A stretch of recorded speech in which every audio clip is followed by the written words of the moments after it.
Muy buenas noches, amables televidentes desde las redes sociales del Estudio Jurídico Académico Rivera, Abogados y Asociados, y la página del Facebook del Colegio de Abogados de ICA.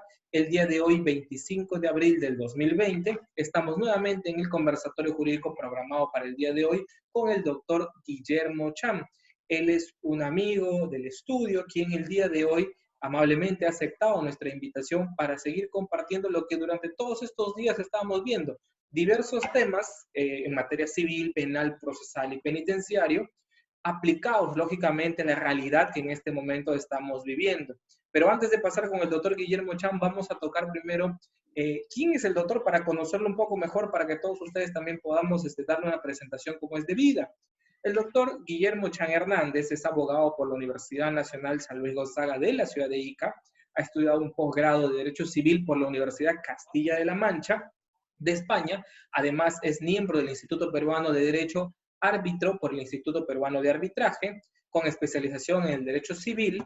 Además de eso, también tiene especialización en el Derecho Municipal, Contrataciones Públicas y Administrativos. Ha laborado, entre otras situaciones, como funcionario de la Administración Tributaria de Ica, Chiclayo y Pisco, es consultor legal de la Gerencia de Promoción de Inversión Privada de Liga Metropolitana, bueno, o ha sido consultor legal, ha sido abogado del estudio Muñez Ramírez Pérez también y Luna, Victoria Abogados, y es actual socio fundador del estudio jurídico Guillermo Cham Abogados, y además autor de varios libros, como por ejemplo lo que podemos citar con la editorial San Marco, Ensayos Jurídicos, la interpretación de los contratos en el derecho peruano en el año 2008, y el estudio de Derecho Civil Patrimonial por Juristas Editores en el año 2013. Además ha escrito varios artículos también en actualidad jurídica, diálogo de jurisprudencia y actualidad civil.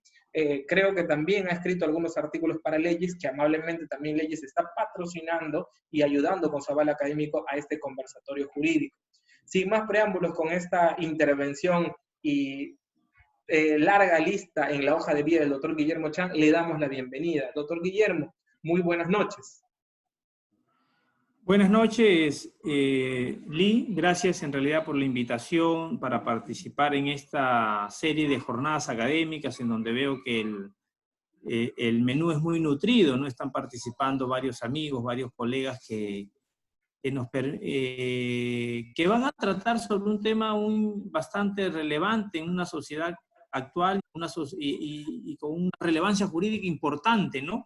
Es la presencia de esta emergencia sanitaria generada por esta pandemia mundial, que sin duda tiene importantes y grandes efectos jurídicos, y aquí estamos a tu disposición para modestamente poder aportar alguna visión jurídica de este tema. Perfecto, doctor, claro que eso, para eso estamos. Doctor, si usted ha visto las entrevistas de los días anteriores, hemos tenido la oportunidad de contar con el doctor Rioja en el tema de la oralidad en el proceso civil, con el doctor Benji Espinosa en el tema de la prisión preventiva, en el marco del proceso de COVID, con la doctora Marianela en el marco de las gestiones de emociones, pero interesantemente cuando nosotros nos contactamos con usted, usted nos estableció más o menos el tema un poco más nutrido en el sentido jurídico, en el cual lo vamos a tratar de simplificar. Se estableció el tema solidarismo contractual y realidad social. Cuando nosotros hemos conversado fuera de la entrevista que estamos acá, nosotros hablábamos que el solidarismo contractual era una situación de, lo que su mismo nombre lo dice, ser un poco más solidarios con el contrato, ¿no es cierto?, a razón de las circunstancias que estaban pasando. Doctor, yo encantadísimo de empezar el tema, y en la primera pregunta sería específicamente, ¿en qué consistiría específicamente el solidarismo contractual y la realidad social? Que vamos a poner eso como marco inicial de la entrevista para que las personas que nos están viendo puedan más o menos entender ese marco. Claro, en primer término, hay que recordar o afirmar que el solidarismo, como término genérico, como una realidad social, es la cooperación mutua de dos o más personas para un fin común, para obtener un beneficio comunitario. De ahí viene de la solidaridad, solidarismo.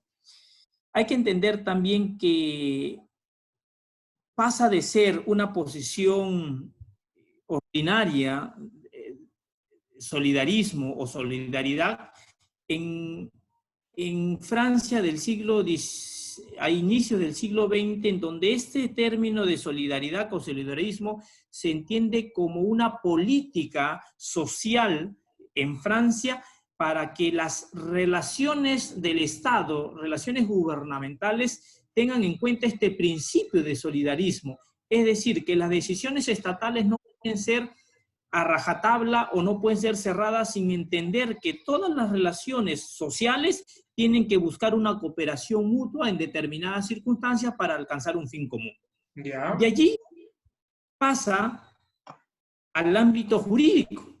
En materia contractual, también en Francia, en donde se entiende que cuando hay una variación de las circunstancias que ameriten que las partes puedan renegociar un contrato a pesar del pacta sunt servanda o de la santidad de los contratos, que en primer término es una regla general, permita que las partes en determinadas circunstancias actúen bajo el principio del solidarismo contractual para poder llegar a para poder buscar la equidad contractual que las partes, ojo, y no solo la equidad, sino las mismas condiciones que las partes tuvieron al momento de la celebración del contrato y que esa condición varió drásticamente por una circunstancia extraordinaria, imprevisible, no avisorada al momento de celebración del contrato, pero que está presente al momento de la ejecución contractual.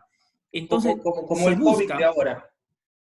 Como el COVID de ahora. Claro, Ahora, hay que... Estamos adentrando el tema. ¿Ya? Claro, es una teoría, como reiteramos, del socialismo francés que pasa al ámbito jurídico en Francia a través de la jurisprudencia francesa y también en cierta en la jurisprudencia francesa, en la doctrina italiana también se habla del solidarismo contractual bajo esos conceptos. Ese es en sí el solidarismo contractual. Y si hablamos de realidad social, no solamente del contrato, sino de todas instituciones jurídicas que se vayan a ejecutar, no se puede ejecutar determinada institución, y menos aún el contrato, si no tenemos en cuenta la realidad social en la cual se va a ejecutar.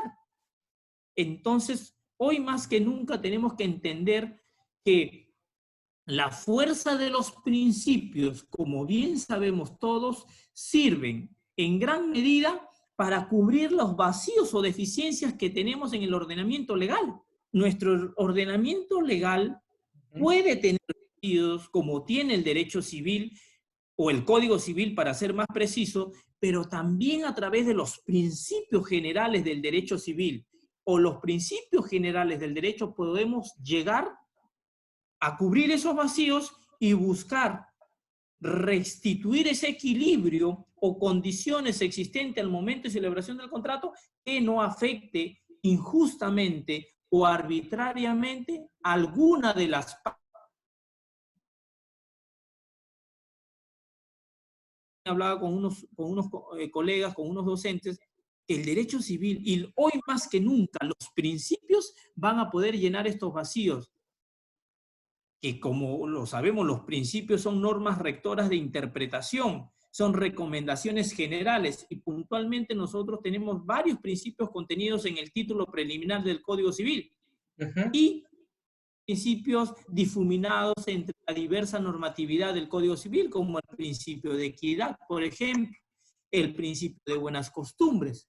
Entonces, ello va a servir para interpretar, pero como no podemos dejar a la interpretación de los principios, como más adelante seguro lo vamos a conversar, nuestra posición también tiene que ir aparejada con una propuesta legislativa que no deje a la arbitrariedad o al entendimiento de cada magistrado aplicar o no aplicar los principios, ¿no?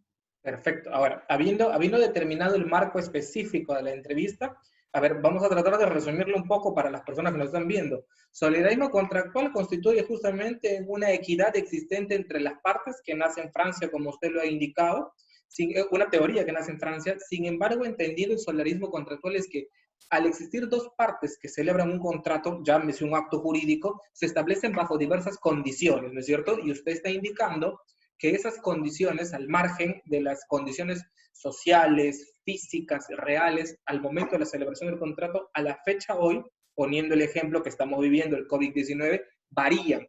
Entonces, al variar, se tiene que aplicar una realidad social porque es la realidad lo que estamos viviendo, una pandemia latente en la cual no pueden trabajar, no existen ingresos, y eso, déjeme entender, a la teoría que usted está planteando, se podría utilizar como un mecanismo interpretativo para hacer una revisión de estos contratos o de estos actos jurídicos, dado que las condiciones han cambiado, para establecer una equidad entre las partes. ¿Es correcto?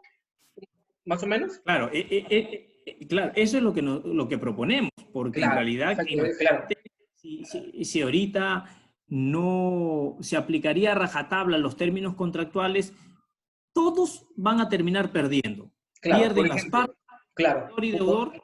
claro. Por ejemplo, hacemos un pequeño ejemplo. En un contrato, de lo que hemos tocado, ¿no? Un pequeño contrato de arrendamiento, que es una tienda determinada que lógicamente hoy por la pandemia está cerrada, entonces tiene un monto de una renta para pagar y no puede cumplir a razón de que, no, de que las condiciones sociales y la realidad social que usted plantea ha variado. Entonces, déjeme entender, estas partes contractuales deben llegar a un acuerdo para reestructurar, ¿no es cierto?, los acuerdos contractuales y poder seguir subsistiendo y manteniendo el vínculo. ¿Estoy en lo correcto? Claro, eso es lo que proponemos. Primero, Ajá, que por eficiencia se tiene que hacer. Porque mira el ya, panorama que se... Si el arrendador no quiere negociar, y el arrendatario le dice, pero yo te prometí, yo hice mi estudio de mercado y yo trabajando en esa tienda que te he alquilado, yo iba a poderte pagar los 1.000 soles pactados mensuales. ya, Entonces, a raíz de esto, mi tienda la tengo cerrada porque hace un mes y medio no tenemos, no se puede atender al público, no tengo lógicamente con qué pagarte. Si tú no claro, quieres negociar, tener que hacer el arrendador. Primero que el arrendador va a tener primero que esperar que aperture el Poder Judicial, porque no me puede sacar por mano propia. Tiene que esperar al Poder Judicial, tiene que iniciar un proceso de desalojo y teniendo buena suerte puedo terminar en 8 meses o en un año una sentencia de desalojo. porque, Y si me perdóneme, desaloja, claro, perdóneme que le corte, porque dentro de las resoluciones administrativas no configura como órgano de emergencia el desalojo, para empezar. No está dentro de esos órganos de claro, emergencia. definitivamente, no, Listo. no está. Más allá de ello, supongamos que tengas suerte y me desalojas prontamente. Me desalojas prontamente si tienes una cláusula de allanamiento futuro, una serie de cosas. En 6 meses me desalojas o en 3 si quieres. O si yo te dejo el local. Hoy en día, ¿qué va a ser más difícil que tú vuelvas a arrendar tu local porque toda la sociedad y la economía está estancada y van a haber pocas personas que tengan la liquidez y el capital de iniciar un nuevo negocio en un local comercial? Porque iniciar un nuevo negocio, ¿qué implica? Refaccionar, remodelar, comprar enseres, pagar una garantía, un mes adelantado, Estructurar que todo.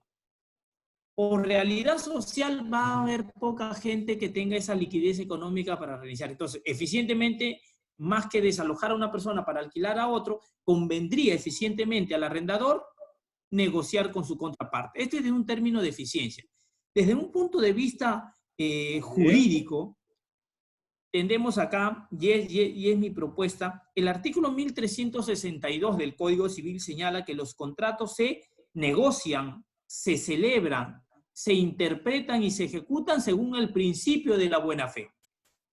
Muy bien. Entonces, la buena fe, como un término y un principio general del derecho que ha tenido gran importancia, tengamos en cuenta que incluso en el proyecto de reforma del Código Civil, comisión o subgrupo de trabajo que yo he tenido la suerte de participar, se ha elevado a rango de principio general del derecho civil la buena fe. Se incorpora en el título preliminar. ¿Por qué? Porque la buena fe es una regla de comportamiento jurídico que debe estar presente en las relaciones jurídicas. Es Entonces, lógico. Totalmente de tú, acuerdo. tú de buena fe, ¿cómo ejecutas el contrato? ¿Cómo tú no me entiendes a mí que si yo te alquilé ese local considerando, y es lo que hablan los alemanes, teniendo una base contractual, entendiendo que yo podía obtener liquidez y pagarte 1.000 soles mensuales, ¿cómo tú me exiges que ahora te pague si mi local no es porque yo haya sido flojo, no es porque haya sido yo negligente, no estoy atendiendo porque hay un mandato legal que me impide salir de mi casa? Hay un mandato legal que impide que las personas circulen o Ya. impiden que yo abra mi local comercial. Entonces, de buena fe, tú tienes que tener en cuenta estas consideraciones y no puedes pedirme que ejecutar el contrato y el precio de renta conforme a las reglas y realidad social establecida hace un año que firmé el contrato. Ya, Hoy eso, la realidad que es distinta. claro, eso es con respecto a un tema de un contrato específico, pero si nos vamos más para atrás, el contrato vendría a ser netamente un acto jurídico, ¿no es cierto? Y al ser un acto Por jurídico supuesto. reúne una serie de requisitos. Mi pregunta sería, al tocarnos en el tema de la buena fe y ante la imposibilidad del cumplimiento de los acuerdos pactados en un contrato en un tiempo determinado, donde las condiciones sociales no eran las mismas que en marzo y en abril, como usted me lo decía, del 2020, tendría que ver eso con el tema del objeto física y jurídicamente posible, porque el objeto del acto jurídico para celebrarse ya no es un objeto físicamente posible, es decir, yo no físicamente no puedo pagarte. ¿Va por esa línea o solamente nos centramos en el tema de la buena fe con el 362 del Código Civil que usted se me está advirtiendo? Claro, yo creo más que implica una regla de comportamiento del 1362 de buena fe, Ya, porque ir a pasar a requisitos estructurales del acto jurídico, como es el objeto y físicamente ya. posible, por otro tema, por un tema de una ineficacia, en este caso estructural, que implica la nulidad de acto, Claro, que eso quiere nosotros no decir, queremos claro, eso quiere decir que no la nos nulidad estamos del acto. centrando en la ineficacia ni en la nulidad del acto, sino en la posibilidad de reestructurar o renegociar el acto jurídico o el contrato a efectos de obtener un beneficio en común, ¿no es cierto? Por supuesto, esa es la Perfecto. idea, no ir Ahora, a atacar el acto, sino simplemente a la ejecución. a la ejecución, perfecto. Porque el acto reúne, se entiende, reúne todos los requisitos adecuados del acto jurídico propio y es el fin lícito, el objeto físicamente jurídico, el agente capaz y todo. Pero vamos a la siguiente pregunta, doctor. Entiendo perfectamente y creo que lo que están escuchando ahora están entendiendo perfectamente esta clase magistral que está teniendo usted. Pero mi pregunta es, usando el tema siguiente, ¿qué sucede si una de las partes contractuales no desea negociar? Obviamente porque existe también otro principio, si bien es cierto el principio de la buena fe, pero hay que establecer que también los aforismos establecen que el contrato es ley entre las partes, ¿no es cierto? Y lo que se contrata y lo que se establece y las cláusulas que se quedan es ley y deben cumplirse lógicamente a rajatabla como han quedado. Se entiende, por los dos fundamentos que usted ha señalado, que es más conveniente para ambas partes entrar a una negociación para una equidad. Pero ¿qué sucede si una de las partes es terca, no quiero, no me interesa, o simplemente quiero mantener el contrato porque las condiciones del coronavirus o del COVID no es mi responsabilidad? Tú, como persona que hiciste el tema del contrato, asumiste las consecuencias. ¿Qué solución jurídica podríamos ver ahí? Porque estructuralmente no existe una demanda de solicito, por ejemplo, solicito que se negocie o solicitud de apercibimiento para negociar o para renegociar El el contrato. contrato. No El existe, contrato. no existe una protección. Pero usted me está indicando que una demanda al amparo del 362 podría indicarse que el juez podría ordenar a una de las partes al menos sentarse a renegociar o reestructurar. ¿Habría una Claro. salida Pues, jurídica? sí, y mire, importante lo que tú comentas y lo que preguntas, porque he ahí la razón por la cual yo soy partidario que el Estado, como lo hace ya en determinados supuestos, tiene que intervenir. Muchos se oponen a la intervención de contratos, de los efectos del contrato por parte del Estado, porque señalan que el artículo 62 de la Constitución del Estado protege lo que es la santidad de los contratos y expresamente dice, el Estado no puede mediante ley cambiar el contenido de los contratos. Bueno, Claro, porque claro. general del derecho, porque eso impide la arbitrariedad, que en donde dos partes o firman un contrato y viene el Estado y te cambia las reglas. Eso Por el también es tema, claro, intolerable. por el pacto sunt servanda. Pacta sunt servanda. Entonces, claro, pero hay que entender que ese principio general del derecho, perdón, de la Constitución, el artículo 62, se establece para acciones normales. Y De condiciones iguales, no acá estamos condiciones en una situación extraordinarias. anormal. Acá son unas situaciones normales y como bien lo comentaba en una conferencia referencia a Alan Pasco, decía que en realidad se basa, nosotros el modelo de la santidad de los contratos lo hemos importado de la Constitución norteamericana.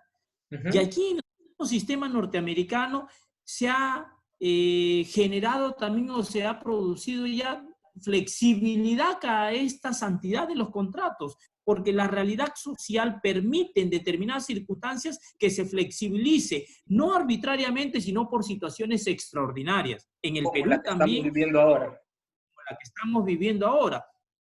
Entonces, por ello yo señalo, ya que arribar a una renegociación a través del 1362 y del artículo 2 del título preliminar del Código Civil podría o no podría tener éxito. Por eso que ellos se proponen, como muchos proponen, que mediante una ley el Estado determine las condiciones para renegociar los contratos. Y esto no es ajeno a la realidad jurídica comparada. Ya decía al inicio, Alemania ya lo hizo para el tema de arrendamientos, Brasil también, y Chile está debatiéndose una propuesta para que el Estado regule el tema de la intervención por estas circunstancias, y nos evitaríamos, por ejemplo, que los padres estén estresados y estén preocupados cómo renegocio con el colegio, cuando el colegio dice yo cumplo con mi contrato y no te renegocio, a pesar que te prometí clases presenciales, ahora te estoy ofreciendo clases virtuales. O en el tema de los arrendamientos, como dices tú, yo tengo mi pacta sunt servanda, a mí tú te prometiste pagarme $1,000 y a mí no me importa la pandemia porque finalmente eso no es mi responsabilidad, que yo no tengo por qué perjudicarme. Sí, perfecto. Tú no tienes por qué perjudicarte, pero hay que tener en cuenta también que yo como arrendatario, mi base negocial, mi realidad social con la cual yo firmé el contrato, hoy ha variado totalmente. Por supuesto.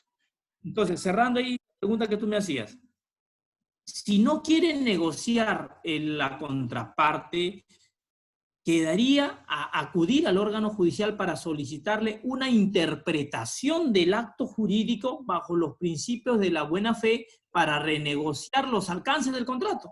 Y eso sí hay una acción. Hay una acción. Bueno, nosotros no, el Código Procesal Civil establece solamente algunos tipos de procesos, pero también son cláusulas numerus apertus, es decir, que uno puede tener demandas bajo ese aspecto. No tenemos pedir tutela jurisdiccional efectiva cuando en este caso el 1361 nos ampara, y la demanda sería de interpretación del contrato bajo la buena fe, pidiendo allí la renegociación de los efectos contractuales. Entonces, perfecto, sí se podría pedir y le al juez que ha variado la base negocial, que si bien es cierto el acreedor tiene el derecho de exigir la contraprestación, pero ese derecho no puede ser ejercitado abusivamente sin considerar esta situación extraordinaria, imprevisible e irresistible que vivimos hoy, ¿no? Y más aún, que en materia de arrendamiento, por ejemplo, a mí no me queda muy claro que se aplique acá la excesiva onerosidad de la prestación, porque hay que tener cuidado, más allá que en algunos libros, como por ejemplo Messineo habla que también se aplica la excesiva onerosidad de la prestación, pero si nos vamos al Código Civil, la prestación es el comportamiento, la conducta de vida, ya sea de un dar, hacer y no hacer. Y aquí nos preguntamos, ¿la prestación ha variado su valor monetario, su valor de identificación? Por ejemplo, si yo me comprometí a pagar $1,000 o 1,000 soles, 1,000 soles, ¿ha variado el valor económico de esos 1,000 soles? Desde noviembre del 2019 a marzo del 2019, esos 1,000 soles para mí no han variado, porque no ha habido inflación, no ha habido sobrevaloración del dinero. Con 1,000 soles, yo siempre le pongo a mis alumnos este ejemplo, con 1,000 soles yo me compro 1,000 gaseosas, porque una gaseosa vale $1 sol. Para determinar si ha habido un cambio una subvaloración o valoración del dinero. Con esos 1,000 soles que yo me podría comprar 1,000 gaseosas en noviembre, en marzo del 2020, ¿me puedo comprar 1,000 gaseosas con 1,000 soles? También que sí, porque ahorita los precios no han cambiado. más allá de alguna especulación, de algún tema individual, pero económicamente la moneda peruana vale lo mismo. Entonces, allí no hay, la prestación no se ha hecho más onerosa excesivamente. La prestación sigue siendo. Lo que ha pasado es que el poder adquisitivo del Ha deudor disminuido. ha disminuido. Yo antes podía producir los 1.000 soles fácilmente para pagarte, pero ahora no puedo producir, produzco 0 soles porque no salgo, porque la gente no puede venir a mi negocio.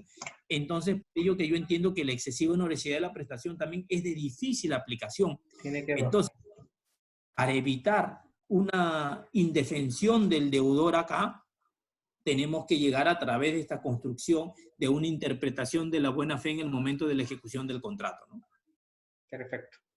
Me quedó absolutamente claro. Es más, el día de hoy la plataforma virtual Legis sacó graciosamente un modelo de carta notarial o carta simple que debería haberle girado el arrendatario al arrendador utilizando el ejemplo de la vecindad del Chavo del Ocho, donde don Ramón le solicitaba un tema al don Barriga y establecía una serie de procedimientos o más o menos cómo dirigir la carta a la persona que tenía ese tema contractual. Muy interesante también y también se plantea un poco para hacer un poco más dinámico el tema. Doctor, me queda absolutamente claro.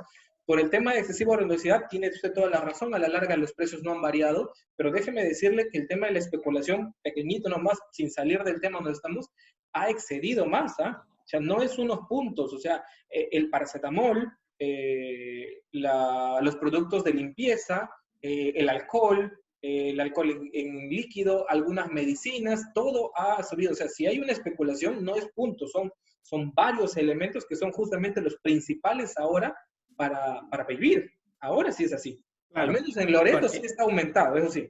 Sí, ya es en cada ciudad en particular, pero hay que tener en cuenta que para aplicar la excesiva onerosidad de la prestación... Tiene que ser en todo, no es lógico. Y no se tome en cuenta solamente el precio el alza del precio de los productos, no el valor del dinero. La devaluación de la moneda. Claro, la devaluación de la moneda. Cosa que no hay. Y eso es cierto, eso es cierto. Creo que eso es uno de los principales... Eso es uno de los principales puntos que está cuidando el Ministerio de Economía ahora, que la moneda no se devalúe. Creo que no es tanto por ahí.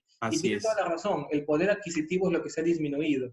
Doctor, bajo esas circunstancias, si por un caso el Poder Legislativo promulgaría una norma en la cual obviamente se tendría en cuenta los fundamentos doctrinarios que usted indica sobre el tema del solidarismo contractual y la realidad social, ayudarían y simplificarían mucho el problema que se va a venir, o que ya se está viniendo ahora, ¿no es cierto?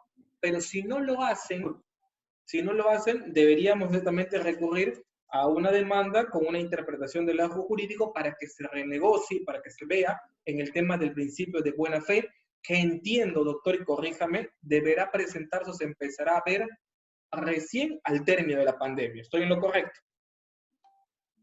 Claro, definitivamente, ahora, primero que aperture el Poder Judicial y que se realice todo el proceso, ¿no? Ahora, claro, de una junta legislativa y lo que resuelve el juez, ojo, también tiene que tener en cuenta de que los principios de solidarismo contractual implica la cooperación mutua para no causar un perjuicio no previsto a ninguna de las partes. Entonces, porque se entiende que una de las partes o el acreedor también con ese dinero que recibe también debe cubrir otras necesidades existentes. Por supuesto. ¿No? Entonces ambas partes deben tener un equilibrio, claro. Claro, entonces allí la ley que se puede hacer tiene que prever esto, y la ley, y si el juez interviene a través de la interpretación, también tiene que prever esto con una fórmula. Por ejemplo, mira, tú no me puedes pagar los 5 meses que dure la pandemia, lo vas a pagar después, pero el arrendador se está perjudicando porque 5 meses no recibe el dinero que él también había previsto recibirlo. Entonces te cargamos, cuando pase la pandemia te daremos 2, 3 meses de gracia porque hay que remover la economía, o un mes, 2 meses de gracia, y de ahí automáticamente ya no vas a pagar 1.000, sino paga 1.080, 1.050, 1.100, que va a servir para que el arrendador recupere también. Entonces, tiene que buscarse el punto en donde no solamente se beneficie el arrendatario, sino el arrendador que restablezca también lo que él había previsto ganar con este acto jurídico, ¿no? Totalmente de acuerdo, doctor, que esto es muy interesante definitivamente. Doctor, agradecido por su tiempo, que estoy seguro que la entrevista les ha fascinado a las personas que están en este momento conectados acá. Entiendo que nuestro tema es netamente naturaleza civil, pero no puedo dejar de terminar esta entrevista sin preguntarte definitivamente algunas pequeñas palabras o algunas recomendaciones, más que todo a la población jurídica, entendiéndose a los abogados y estudiantes de derecho que en este momento están pues cada uno en sus casas, en sus estudios, haciendo la cuarentena, y otros, lógicamente, laborando también para cosas de casos de emergencia, como en nuestro caso, en nuestro estudio, por ejemplo. Son momentos oscuros, doctor, definitivamente son momentos oscuros, son momentos tristes, hay muerte, y de repente alguna situación de que usted podría darles algunas situaciones de palabras de aliento o ánimo, o alguna opinión que se merece esta situación para lo que está viviendo. Vivimos no solamente en el Perú, vemos que es a nivel mundial, son momentos duros, que cada uno de nosotros tenemos que aportar, ya sea guardando o observando las disposiciones que emite el gobierno, siendo solidarios también, aparte del tema de la solidaridad contractual, el término solidario también viene porque no podemos, dentro de esta pandemia, donde nos hemos dado cuenta que hace unas semanas teníamos una condición de vida, de movimiento, de relación social distinta a la que tenemos ahora. Entonces también debemos ser solidarios con el amigo, con el ciudadano, con el hermano, con el vecino, que hoy se necesita porque no todos tenemos las mismas condiciones. Así que sencillamente mis palabras para todos los amigos que nos ven es tener esperanza, ser solidarios, cumplir con las normas y tener la seguridad que con la ayuda de Dios, los que somos creyentes, vamos a salir adelante de esto. Definitivamente, doctor, yo tomo sus palabras. Le agradezco realmente haberse tomado su tiempo el día de hoy, que es fin de semana, en dejar sus cosas en su familia o en su estudio donde se encuentre y conectarse para ayudarnos a todos nosotros con las pequeñas explicaciones de los temas de las teorías que podrían aplicarse ahora. Realmente es necesario. Considero que los abogados debemos ayudar desde donde estemos en nuestra trinchera para mitigar un poco el estrés que estamos viviendo. Y qué mejor utilizar este tiempo para interactuarnos. Definitivamente las cosas han cambiado y estas plataformas virtuales nos están permitiendo hacer grandes amigos. Un gusto haberlo conocido el día de hoy. He tenido muchas grandes referencias de usted por el Colegio de Abogados de ICA y definitivamente esta es una muy buena entrevista en la que hemos tenido. Doctor, muy agradecido.